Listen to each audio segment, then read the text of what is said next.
Mga kasayan, Motorstar is Ride 125 Mio style. Magpapalit tayo ng LED signal light. Siya kasayan ha. Harap at likod. Titin ang gagamitin natin. Pati likod kasayan ha.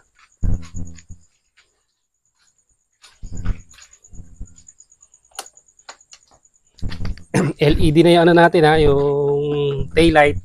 Tsaka yung ano natin. Yung headlight.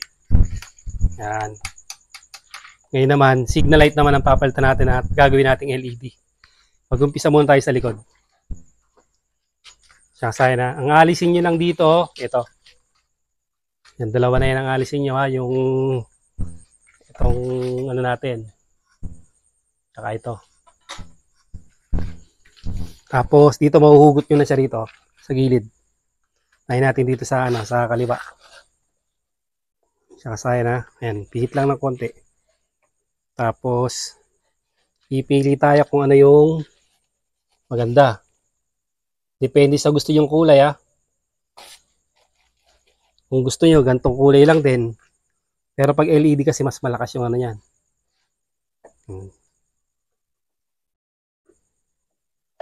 Ito kasi yung kulay blue. Bawa yan.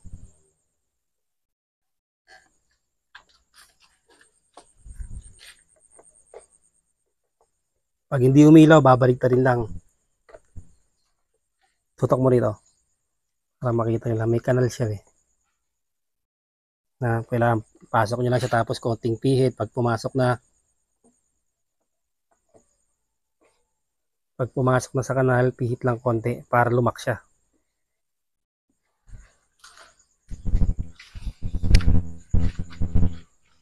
Ayan kasi yung kulay ano niya, kulay blue ha. Tapos sa kabila, na natin kung ano yung mas mainam. Ang galing lang din natin, hugot lang. T10 yung tawag sa ganito. Pag T15, mas mahaba, mas malaki. Pag di umilaw, ang gagawin ay babalik ta rin lang ha. Pag di pa rin umilaw, sira yung ano, yung ilaw.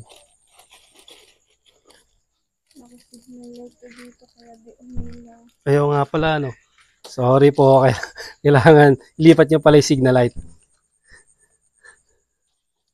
Meron kasing sira dyan na napasama eh. Malipat nyo yung signal light sa kabila, sa left. Yung kanina sa left ano. Okay na, sa left. Pag sa right naman, i-right natin yung signal light. Oh, kabisado na lang ano natin. Nagka-camera. Oh.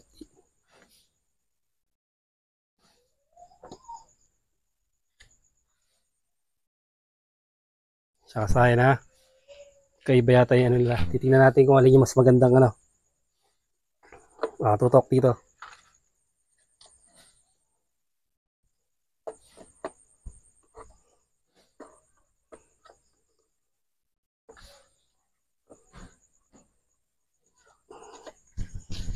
Ayan yung green. Ito naman yung blue. Ano, tingin mo. Dito, usog mo pa konti para mas malapad yung kita nila. Yan. Yan yung blue ha. O, dito naman tayo sa green. Tingnan mo. Yan, tutok ko na ngayon para ano. Ano mas maganda? Kulay blue.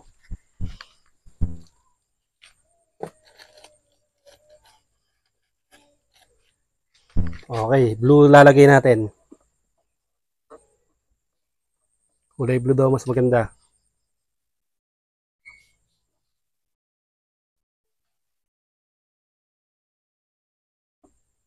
Tapos para mas maganda, siyempre lagyan natin ng hazard dyan. Grabe ka naman kumapit.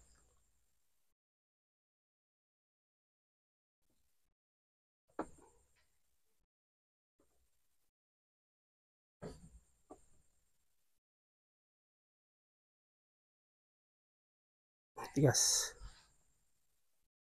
Istakas itong na natin. Yan ha, kulay blue. Sabi mo kulay blue ang mas okay. Kulay blue tayo.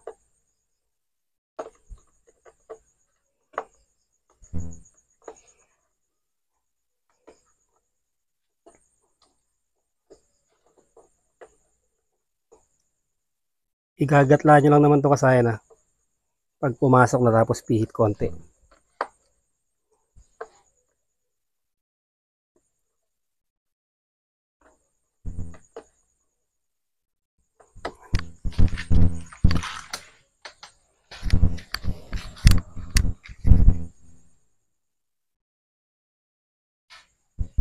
Yan.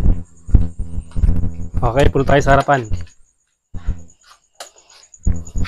Sa harapan, kulay blue din. Yan na.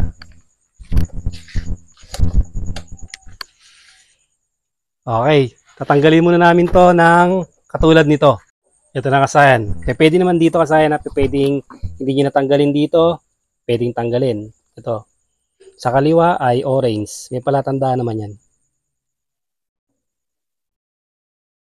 Kung saan kayo madadalihan, yun ang gagawin nyo. Kung gusto nyo para di na kayo maghugot, isalpak na lang. Oh, ito siya ha. Yan. Tapos dito, kulay blue uli ilaan natin. Mas madali pala kasaya na nakakabit siya. Kasi pag ilalagay natin siya. Ngayon pag ibabalik nyo ganito ha. Kasi baka mamaya baligtad. Ganun din, babaligtad rin pa rin. Mas maganda, nakakabit na lang siya. Orange, ayun.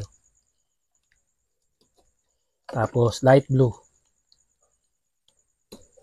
Sa mga hindi nakakaalam ng signal light natin kung nasaan, pag meron kayong nakitang signal light na ganito, pag hanapin nyo kung ano yung magkamuka. Yan. Pag nakita nyo yung magkamuka na green, ibig sabihin yan ang negative. Ito yung positive. Pag nakita nyo yung black yung magkamuka, ibig sabihin yun ang negative. Pag nakita nyo black-white yung magkamuka, yun ang negative.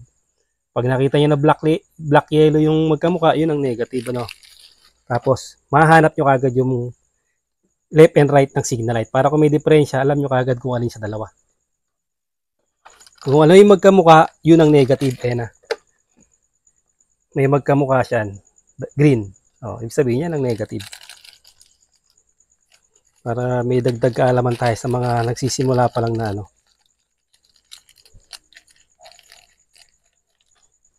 Pihit konti. Ayan. Dumikit na sa katagalan yan eh. Tapos, dahan-dahan. Dahil ito ay mga nabaha na ano sa initan, sa ulan. Sabay-sabay na. Dahan-dahan lang. Kasi parang ano siya. Pakat na pakat. Parang mababasag pa. Tumunog na to kanina. Tumunog, baka kayo mahiwa, daan-daan lang. Tapos tumunog kanina eh.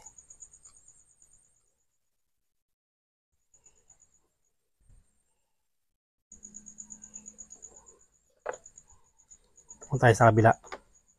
Ibig sabihin kasayan, makunat na yung ano niya. Makunat yung ilaw. Pero ganun din, madikit din siya. Ganyang madikit. Sisiguraduhin natin para safe tayo basahan. Hawakan mo to.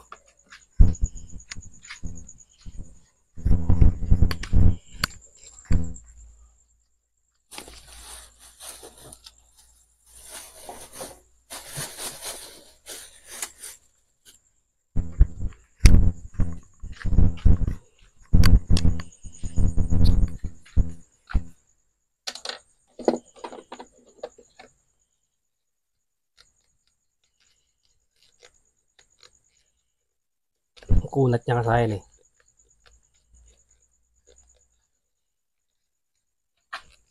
Gagalaw-galawin lang siya. Ano, tumunog na eh.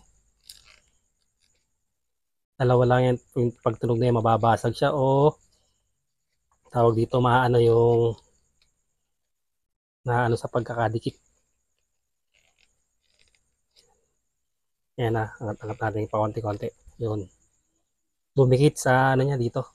Dito yung pag ano niya, yan. Tapos, signal nakabukas pa yan.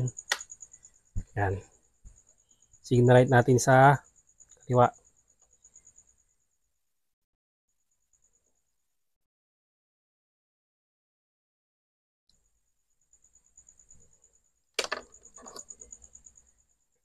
Ang tigas na ano niya.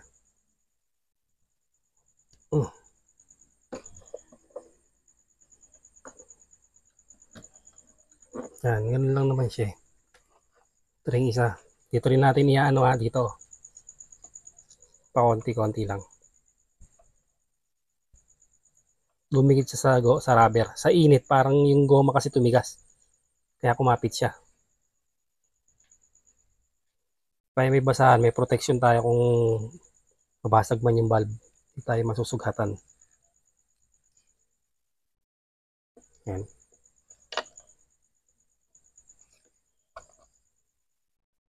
Lipat naman natin sa kaliwa. Kanan pala yung kanina, Kaliwa naman tayo. Wala. Pag wala, baliktarin lang. Pag binaliktad, hindi gumana. Sira ang ilaw. Mahina. Galaw-galawin, baka hindi nagko-contact.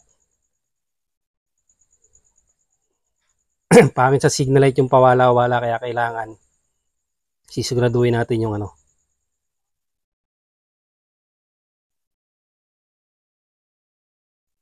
minsan yung may mga madumi na yung yung pinaka magko-contact sa kanya.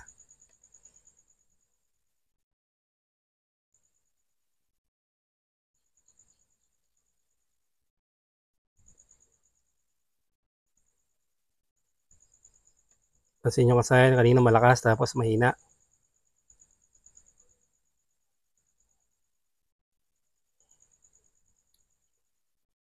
So, pagdidikit lang natin yan.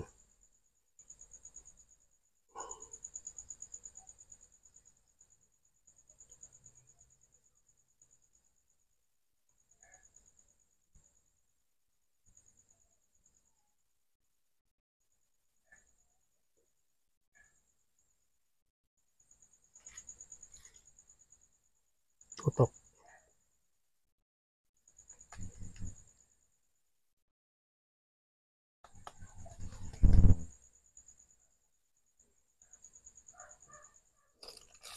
Try natin palitan ng iba.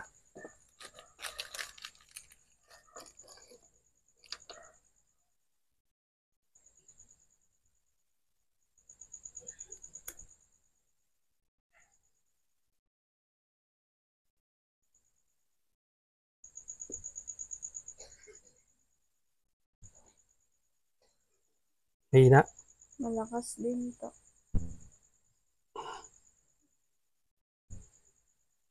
Mahina. Yan. Okay na. Kailangan pare-parehas yung lakas. Hindi pwedeng mahina siya. Huwag mo to.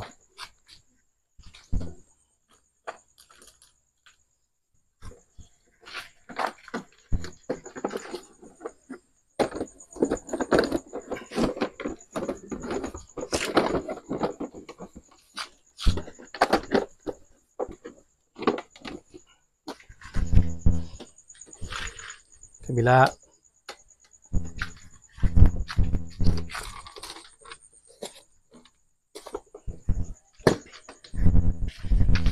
Tignan nyo kasi Bali ito, iba yung unang vlog natin ito sira yung tawag dito, yung flasher relay Nagpalit tayo ng flasher relay dito Baka mamaya pagdating sa inyo mag-hazard, ibig sabihin palitan nyo lang yung flasher relay nyo. Tingnan mo sa likod kung nag-hazard.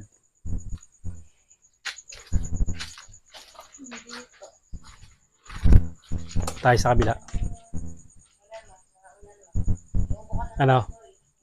Dito sa harap.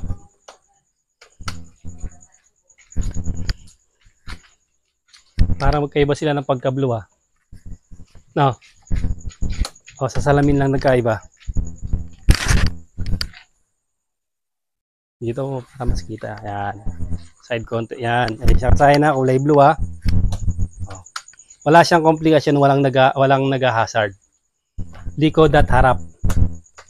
Pero kung mag-hazard sa inyo, yung pagpapalit ng flasher relay, meron tayong video niyan. Yung unang video natin dito, lang siya, tawag dito, iilaw siya pero lang siya, steady. Hindi siya nagbi-blink. Nagpalit tayo ng hazard niyan Ayan, nakita nyo. Walang naga-hazard. ibig sabihin okay yung ano natin. Kaya pagka nag-hazard sa inyo, nagkaliwa kayo o nagkanan, ang ibig sabihin, ang kailangan nyo lang gawin, palitan ng flash relay. Pansyahin na lang naman yung flash relay natin. Hindi naman siya yung pang LED. Ganoon lang kasayan yung paglalagay ng ng pagpapalit ng signal light. Pag hindi umilaw, baliktarin nyo lang. Tapos saka nyo uli isuksok. Hanggang dito na lang mga kasayan. Salamat sa panonood.